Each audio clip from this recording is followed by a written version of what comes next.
Good morning students, मैं doctor सुधा मित्तल। जैसा कि अपन ने पिछले वीडियो में संगठन संरचना के प्रारूप का अध्ययन किया, उसमें पहला प्रारूप था रेखा संगठन, लाइन ऑर्गेनाइजेशन। रेखा संगठन के अंतर्गत ऊपर से नीचे तक एक लाइन के अंतर्गत आदेश निर्देश जारी किए जाते हैं और इस प्रारूप में ऊपर से मुख्य अधिशासी के द्वारा जो भी निर्देश दिए जाएंगे वो नीचे तक एक लाइन के अंतर्गत दिए जाते हैं। सेकंड प्रारूप है इसी का रेखा एवं कर्मचारी संगठन, लाइन एंड स्टाफ ऑर्गेनाइजेशन। यहाँ स्टाफ से तात्पर्य उन विशेषज्ञों से हैं जिन्होंने किसी एक कार्य में विशेष योग्यता प्राप्त की हुई है और उसे वो विशेष अधिकार उस कार्य के प्रति दिए जाते हैं।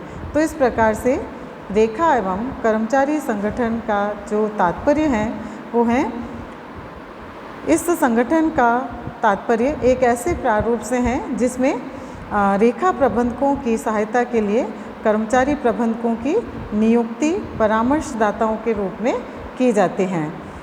यानी यह वह प्रारूप है जिसके अंतर्गत रेखा अधिकारी समस्त आदेशात्मक एवं निर्देशात्मक कार्य करते हैं और विशेषज्ञ संबंधित समस्या पर विचार कर रेखा अधिकारी को परामर्श देते हैं, जिसे वे स्वीकार करने के लिए बाध्य नहीं हैं। यानी वे चाहे तो उनके सुझावों को मान सकते हैं और नहीं चाहे तो उनके सुझावों को मानने की बाध्यता उन पर नहीं होती है, केवल परामर्शदाता के रूप में उनकी नियुक्ति की जाती है। अतः कर्मचारी यानी स्टाफ सोचने एवं परामर्श से संबंध रखते हैं, जबकि रेखाधिकारी कार्य करने एवं करवाने से संबंध रखते हैं। इसलिए इन्हें अधीनस्थों को आदेश देने का पूर्ण अधिकार है। रेखा एवं कर्मचारी संगठन की परिभाषा देते हुए जैसे लुईस एलन ने भी कहा है कि रेखागत कार्य वे हैं जो उपक्रम के उद्देश्यों को पूरा करने के प्रति प्रत्यक्ष रूप से उत्तरदायी होते हैं, जबकि विशेषज्ञ से आशय संगठन के उन व्यक्तियों से हैं जो उपक्रम के उद्देश्यों को प्रभावशाली ढंग से प्राप्त करने के लिए रेखाधिकारियों की सहायता करते हैं। तो इस प्रकार वह संगठन संरचना जो रेखा प्रबंधकों और स्टाफ प्रबंधकों के मध्य संबंध स्थापित करते हुए संस्था को उसके उद्देश्यों की पूर्ति में सहयोग करती हैं, उसे हम रेखा एवं कर्मचारी संगठन के नाम से जानते हैं। उसको रेखा एवं कर्मचारी संगठन कहते हैं। जैसे इसके अंतर्गत इस प्रारूप में सबसे ऊपर संचालक मंडल, उनके अधीन प्रबंध संचालक, उनके अंडर में महाप्रबंधक और फिर उसके बाद कंपनी सचिव एवं अन्य विशेषज्ञ। तो जो ये कंपनी सचिव एवं अन्य विशेषज्ञ इसमें नियुक्त किए जाते हैं, ये विभिन्न विभागीय प्रबंधकों को समय पर अपने सुझाव प्रेषित करते हैं, अपने परामर्श देते हैं।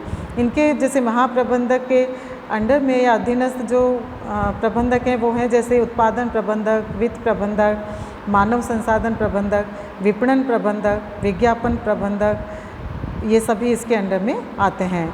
तो जो ये विशेषज्ञ हैं, ये इन सारे विभागों के प्रबंधकों को उनके कार्य के अनुरूप अपने परामर्श देते रहते हैं और प्रबंधक उनके परामर्श को माने या ना माने ये उनकी इच्छा पर निर्भर करते हैं।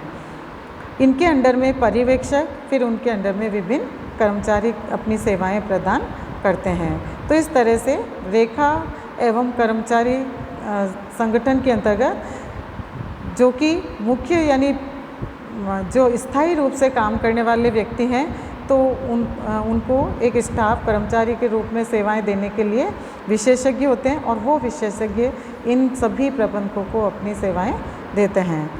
रेखा एवं कर्मचारी संगठन की जो विशेषताएं हैं वो क्या है? इसमें सोचने एवं करने का कार्य अलग अलग व्यक्तियों का होता है। सोचने का कार्य किसका है? जिस विशेषज्ञों की नियुक्ति की गई है, और करने का कार्य जो स्थायी रूप से प्रबंधक उसमें अपनी सेवाएं दे रहे हैं या अपनी जिनकी नियुक्ति इसके अंतर्गत की गई हैं। अधिकार ऊपर से नीचे की ओर सीधी रेखा में प्रवाहित होते हैं। रेखा प्रमुख अधिकारी, जबकि स्टाफ कर्मचारी विशेषज्ञ होते हैं। दायित्व नीचे से ऊपर की ओर सीधी रेखा में प्रवाहित होते हैं।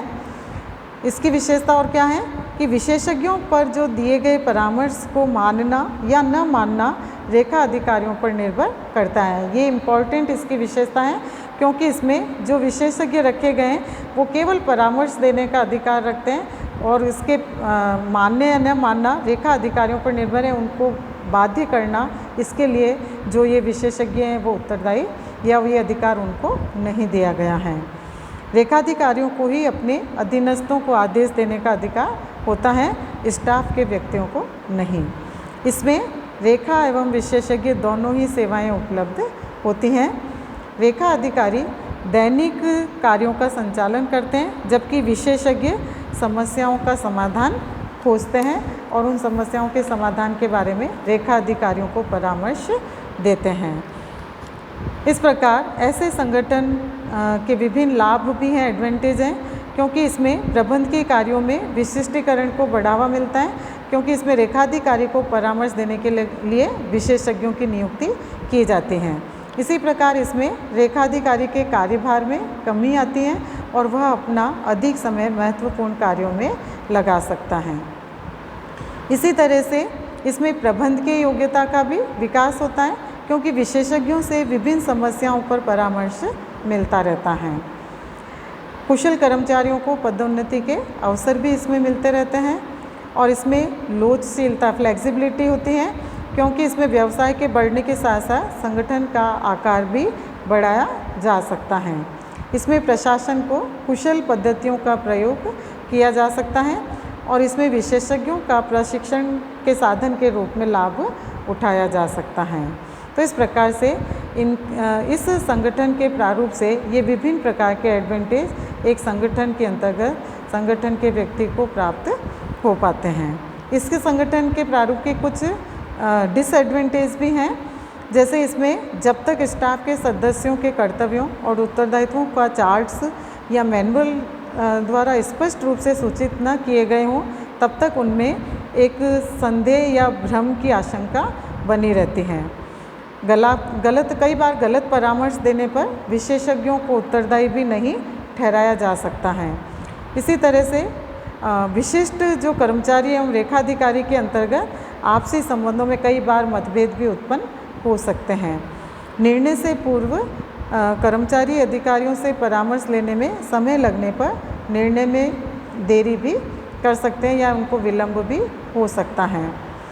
कई बार होता है कि रेखा अधिकारी कर्मचारी अधिकारियों के अच्छे सुझावों एवं परामर्शों की उपेक्षा कर देते हैं, उनको इग्नोर कर देते हैं और जिससे विशेषज्ञों का होना भी कोई मान्य नहीं रखता है, वो निरर्थक हो जाता है। तो इस प्रकार के इस प्रारूप में कुछ इस तरह के डिसएडवांटेज भी देखने को मिलता है।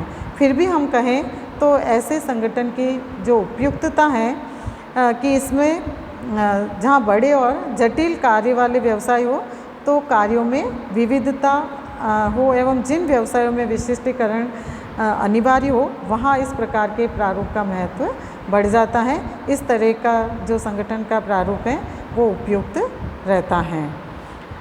नेक्स्ट वीडियो में अपन करेंगे इसका तीसरा प्रारूप है क्रियात्मक संगठन, फंक्शनल ऑर्गेनाइजेशन। Thank you.